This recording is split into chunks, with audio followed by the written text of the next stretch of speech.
Oke, biar yuk. Yuk. Ayo. Yuk balik.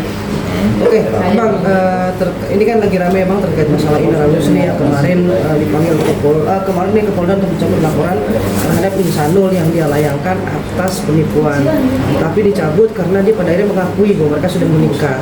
Pernikahan mereka terjadi di dalam pernikahan yang resmi masih ada nih Insanul ya Bang. Secara hukum undang-undang pernikahannya seperti apa sih?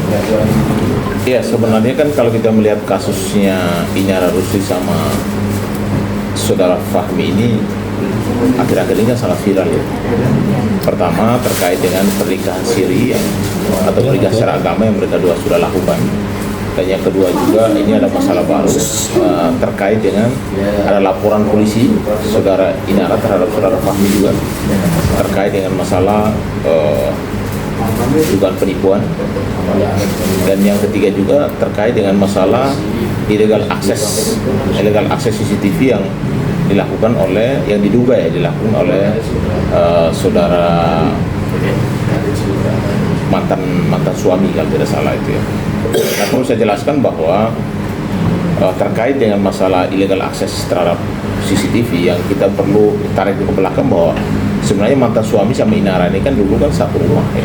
Lalu yang dalam perjalanan memang ada CCTV dipasang untuk si mantan suami bisa mengakses melihat masalah kehidupan anak-anaknya, masalah juga bagaimana pelayanan terhadap anaknya, dan ini sebenarnya secara hukum positif ya, karena mantan suami kan itu kan bukan pemilik hak asuh. Pemilik hak asuh itu adalah saudari Indra, tetapi mantan suami mau supaya anak ini bisa dia lihat sewaktu-waktu lewat aksel CCTV yang dipasang di rumah saudari Indra. Tapi yang perlu saya jelaskan bahwa akhir-akhir ini kan kasus ini lagi viral. Karena kenapa? Karena ternyata ada seseorang yang mengakses CCTV di rumah saudari Indra yang menurut informasi yang kita dapat adalah secara ilegal. Artinya berarti secara ilegal berarti orang luar atau orang dalam rumah yang mungkin mendapat akses tapi menyebarkan ke orang lain, ke media sosial atau tanpa izin sehingga menimbulkan kegaduhan. Nah, ini harus diperhatikan, yang menyebarkan CCTV ini siapa, kan harus jelas. Dan ini kan sebenarnya saudara Indra sudah melaporkan juga ke pihak kepolisian. Ya, polisi saat ini lagi menggali informasi siapa yang bisa mengakses terkait dengan CCTV ada di rumahnya saudara Indra. Kenapa? Karena apa yang diakses tersebut ada yang memang mungkin ya konten yang biasa, ada juga konten-konten yang mungkin terlarang itu loh, yang mungkin disebarkan ke media sosial atau ke khalayak, ke publik. Nah, konten-konten penyebaran secara ilegal secara CCTV ini, konten CCTV ini juga bisa menimbulkan persoalan baru. Ini tuduhan yang kalau menurut saya yang kita dengar sendiri bahwa ada juga sindiran dari ibunya si Virgo-nya, itu saudari Eva Manurung ya, terkait dengan sindiran-sindiran disampaikan di media sosial. Kalau saya melihat terkait dengan illegal akses terhadap CCTV ini, kalau saya lihat dari akses aspek hukumnya itu sebenarnya ada beberapa aturan hukum. Satu mengenai Undang-Undang ITE ya, Undang Nomor 11 tahun 2008. Yang kedua terkait dengan akses ilegal CCTV. Jadi CCTV ini kalau diakses tanpa izin pemilik ya, seperti yang diklaim sama Indra, ini akan melanggar pasal 30 ayat 1 Undang-Undang ITE, di mana larangan memasukkan atau mengakses jaringan sistem atau data tanpa izin kepada pemilik rumah atau pemilik CCTV yang ancaman hukuman 6 tahun dan denda 1 miliar. Jadi ada orang yang mungkin mengakses CCTV di rumah orang lain tanpa izin ya, daripada pemilik rumah sendiri, itu ancaman hukumannya itu 6 tahun plus denda 1 miliar ya. Dan yang berikut lagi perlu saya jelaskan adalah penyebaran dan penjualan video sensitif. Contoh, ternyata di video atau di CCTV tersebut ada video-video yang sensitif yang bisa menimbulkan kegaduhan atau menimbulkan akhirnya pencemaran nama baik dan lain sebagainya. Apalagi kalau isu misalnya video porno dan lain sebagainya lalu dijual atau disebarkan ke media atau ke orang lain yang tidak bertanggung jawab. Ini apalagi mengandung unsur-unsur yang kontennya sensual. Ini sangat menyakitkan karena ini bisa menyebabkan masalah martabat, ya, masalah nama baik seseorang, dan ini sebenarnya juga ancaman hukumnya lumayan berat, di atas 5 tahun, 6 tahun dan denda 1 miliar. Selain itu juga ada pasal 28 tuh, ya, Undang-Undang ITE juga melarang penyebaran data pribadi. Karena yang terpasang di rumah saudara Inara itu CCTV untuk privat, bukan untuk diakses atau dipertontonkan kepada khalayak ramai. Ini ada undang-undang pengamanan data, ya. Jadi kalau itu misalnya undang-undang perlindungan data tersebut diakses lalu disebarkan ke khalayak tanpa seizin daripada pemilik CCTV, ini juga ada unsur pidananya dengan ancaman hukuman juga cukup berat, yaitu di atas 5 tahun. Jadi kalau menurut saya bahwa CCTV yang dipasang di rumah saudara Inara itu kan CCTV secara privat, yang mana yang mengakses adalah saudara Inara sendiri, kecuali dia memberikan akses itu kepada orang lain dengan rambu-rambunya, tidak boleh menyebarkan ke orang lain atau mungkin share ke siapapun, hanya untuk privat itu boleh. Tapi kalau selama dia tidak mengizinkan lalu orang luar atau mantan suami mengakses CCTV tersebut, lalu konten tersebut ternyata ada konten sensitif dan dijual atau disebarkan ke media lain, dia akan kena ancaman hukuman juga. Itu kena penyebaran undang-undang ITE itu. Oke, Bang, tapi ini kan mungkin tidak disebarkan ya, Bang. Kalau dibilang perjualbelikan masih tanda tanya, tapi yang pasti ini kan sudah dijadikan sebagai bukti, Bang. Bisa nggak, Bang, sebagai bukti untuk kepolisian? Kalau hanya bukti untuk di proses penyelidikan kepolisian atau di kejaksaan atau di pengadilan itu boleh saja, nggak masalah. Kalau bukti boleh. Tapi kalau disebarkan ke media, disebarkan ke khalayak ramai tanpa izin dari para pemilik CCTV atau pemilik rumah, nah ini kan sudah menyangkut masalah undang-undang perlindungan data dan undang-undang ITE. Gitu.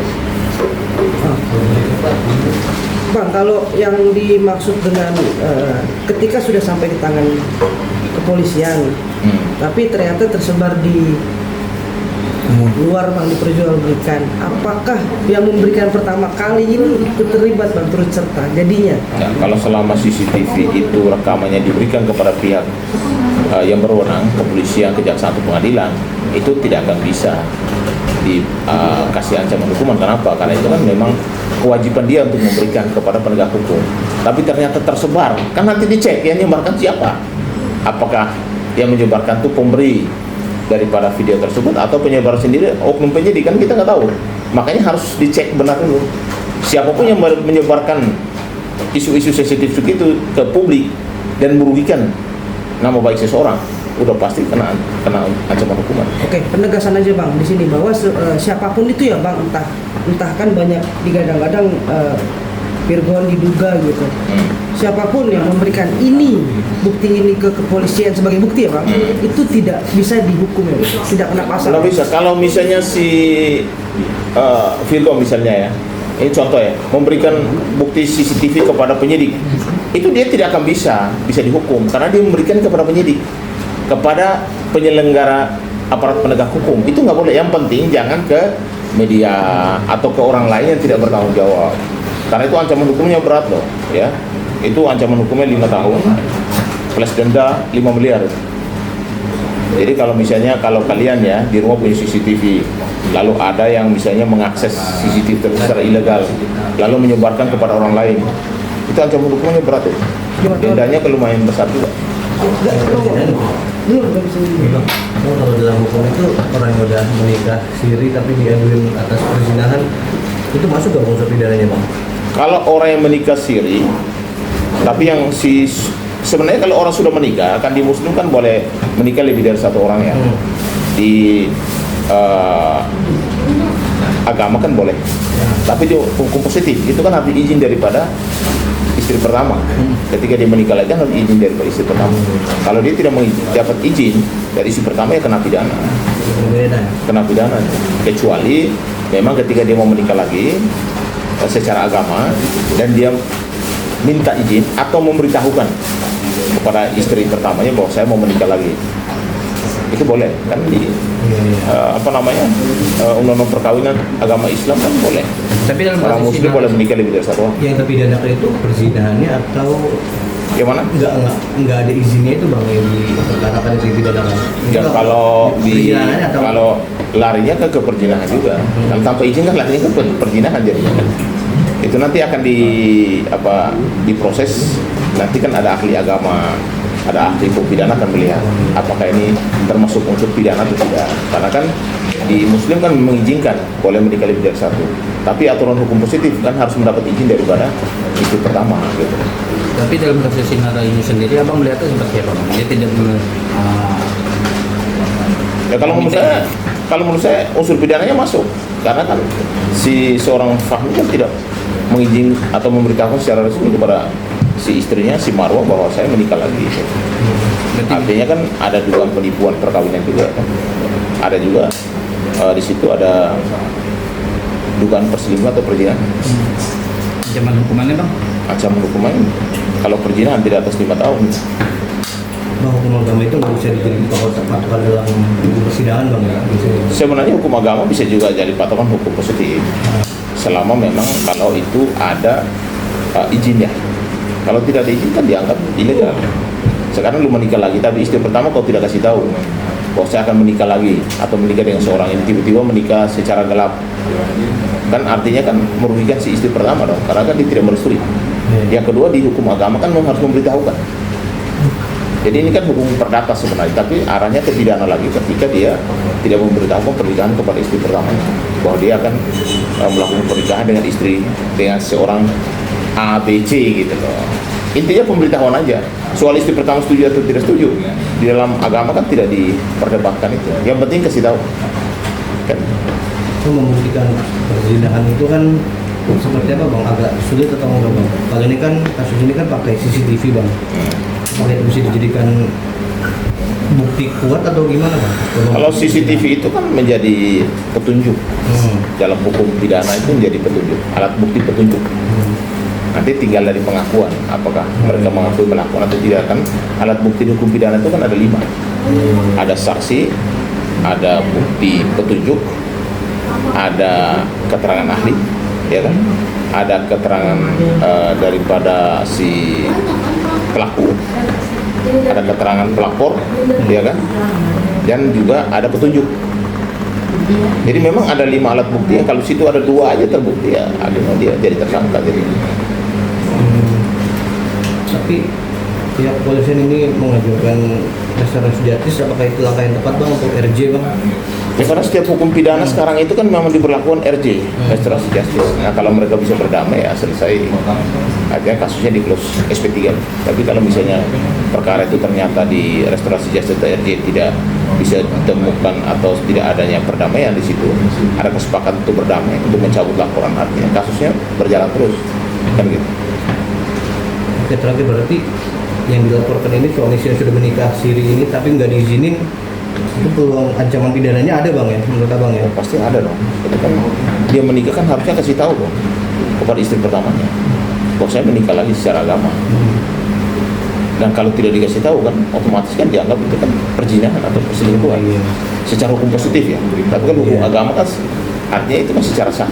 Tapi itu nanti perdebatan nanti dalam proses persidangan. Yang jadi masalah berarti nggak izin bang ya? Menjadi masalah karena tidak izin. Izin ya? Bukan berarti dia tidak boleh memiliki istri lebih dari satu, tapi harus izin daripada harus dikasih tahu bahwa saya menikah lagi secara agama. Oke. Terima kasih. Cukup? Enggak? Cukup bang. Itu handphone 1, 2, 3, 4, 5, Mau RK. 7